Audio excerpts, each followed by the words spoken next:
Michael Hirlock, and can I thank Sinn Féin and Deputy Tully for tabling the motion, and indeed can I thank all colleagues around the House for their contributions this evening. Minister Rabbitte wanted to be here this evening, and she apologises for her absence. As Minister Rabbitte said in the House, I think it was 3 weeks ago to the day, the matters we're discussing and the matters that are being raised in the PMB, they're hugely important, and they require a ruthless focus and a very ambitious focus on our health services and on the implementation of progressing disability services for children. But there is considerable work to do.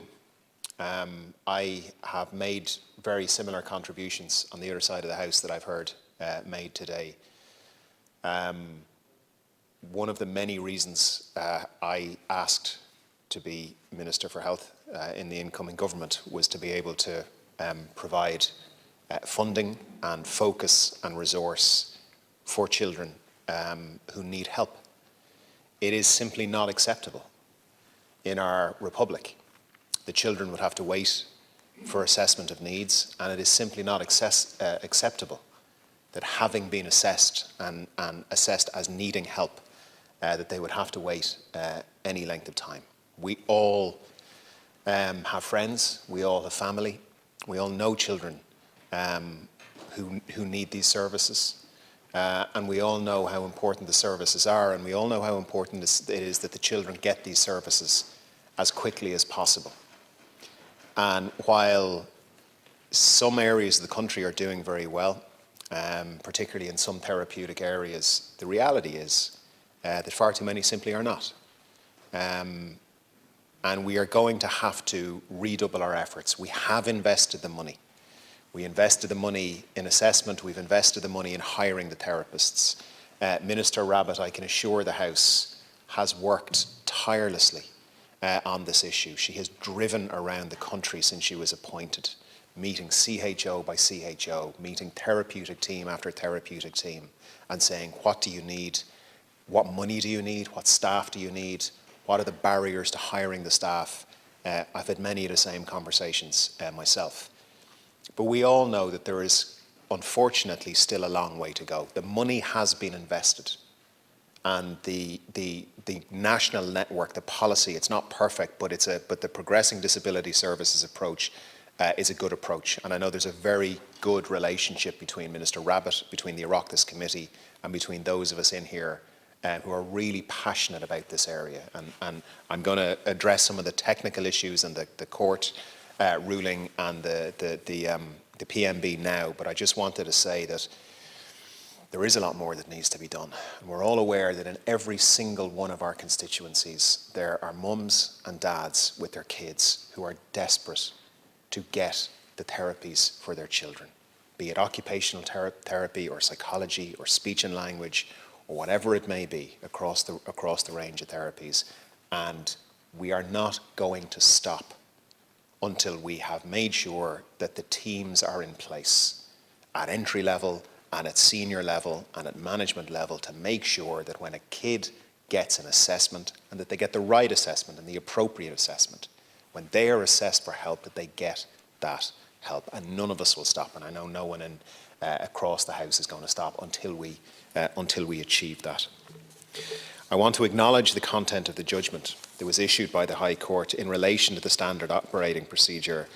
I think it is important to state that the rationale under which the SOP was introduced, the overarching principle was to establish the needs of the children rather than providing a diagnosis. So it was about establishing needs, ensuring a quicker route to intervention services. The SOP was never intended to prevent or reduce children's access to their legal entitlements. The SOP was developed following a lot of engagement with expert stakeholders. There was extensive industrial relations process involved, and there was legal advice taken on it. And essentially, the SOP was agreed at the start of 2020, but I allocated money towards the second half of 2020 to Minister Rabbitte to have as many children as possible assessed we had this big backlog of children waiting for assessment. We needed to make sure as many got assessed as possible. And then, as has quite rightly been pointed out, well then, what about the therapies? And so what we did was we invested a very considerable amount of money in increasing the workforce. But as has been raised by colleagues here this evening, as has been raised by Minister Rabbitte, as has been raised by the HSE, it is currently challenging to hire, not just in children's disability services, but in acute services, in adult services, in primary care services right around the country. There's a lot of good things happening, and the money is there, and the posts have been sanctioned right across the board. We're hiring thousands and thousands of therapists, but it is a challenge, and it's a challenge we have to continue to work on. The court judgment puts the HSE in a position where obviously it has to now consider the assessment of need process. And I note the comments by Mr. Paul Reid in relation to the consideration of an appeal. I believe the judgment provides the state with an opportunity. We need to build on the elements of the process that work. We need to eliminate or amend the elements of the process that don't work. And I know Minister Rabbitte made similar comments 3 weeks ago. We do need to assess the full picture, and we need to gather a lot of information. And in this regard, I'm conscious of a case in the Court of Appeal that's expected shortly. There's an independent review of the standard operating procedure, which is already underway and is now being finalised. And the legal framework for the state, needless to say, that takes precedence, but I think it is prudent to gather as much other information as possible. The core of any future action has to be the delivery of service to children as quickly and as effectively as possible in line with the legislation. And while addressing the judgment of the courts, which is important and it has to be resolved, it is worth saying that the assessment of need is only one part of the service delivery. We're very determined to address the standard of the assessment of need, but we have to create a model that ensures that the therapies identified, as we were discussing this evening, can be delivered. So in that context, the HSE is consulting with the chief execs of the Section 38s, the Section 39s, the lead agencies and other stakeholders. In the meantime, the assessment of need will no longer be issued on the basis of a preliminary team assessment. So where appointments have been scheduled, these will form the first step in the assessment of need process.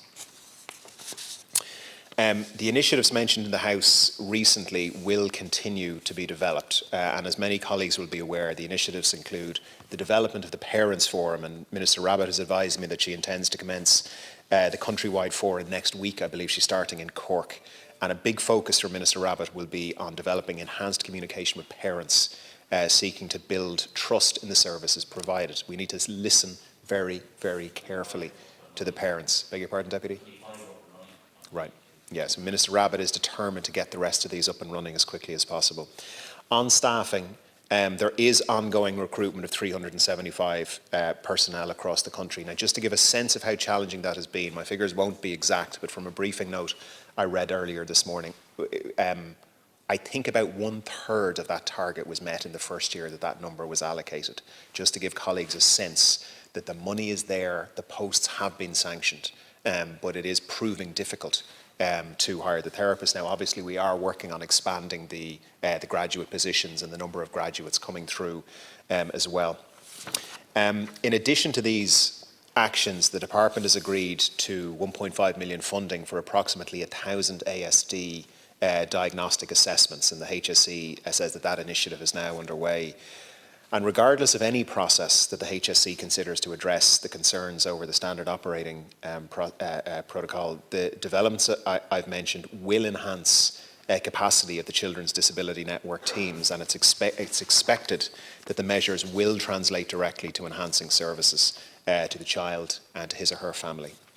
Regarding Section 13 reporting, which was raised as well, I can confirm the HSE has prepared and presented Section 13 annual reports for 2007 to 2014 to the Department of Health, and is currently working on the annual reports for 2015 to 2020 to bring that process up to date.